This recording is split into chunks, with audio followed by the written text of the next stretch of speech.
जब भगवान राम ने रावण का वध किया, तब लक्ष्मण को रावण से महत्वपूर्ण ज्ञान प्राप्त करने के लिए भेजा गया।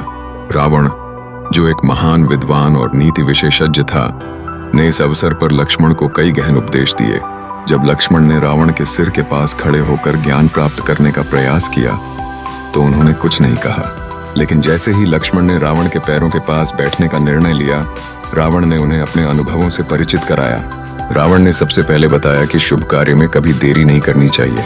उन्होंने स्वीकार किया कि श्री राम को पहचानने में उनकी देरी का फल उनके लिए विनाशकारी साबित हुआ।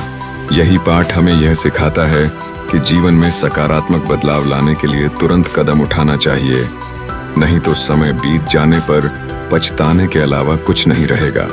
दूसरा महत्वपूर्ण उपदेश था कि दुश्मन को कभी छोटा नहीं समझना चाहिए।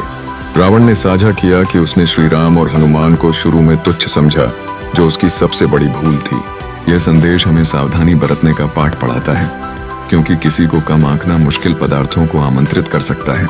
रावण ने यह भी सलाह दी कि अपने गुप्त राज को किसी से साझा नहीं करना चाहिए।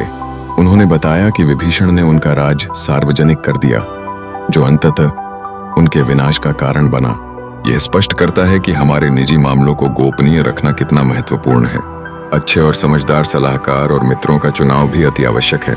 रावण ने कहा कि गलत सलाहकारों ने उन्हें नष्ट किया, इसलिए इस बात का ध्यान रखना आवश्यक है कि हमारे चारों ओर कौन लोग हैं जो हमारी निर्णयों पर प्रभाव डाल सकते हैं। अंत में रावण ने बुरे कर्मों का फल मिलने की बात पर जोर दिया। उनके शब्दों में बुरे कर्मों का नतीजा एक न एक दिन सामने आता है, इसलिए हमें इस जीवन में सकारात्मकता पर ध्यान केंद्रित करना चाहिए।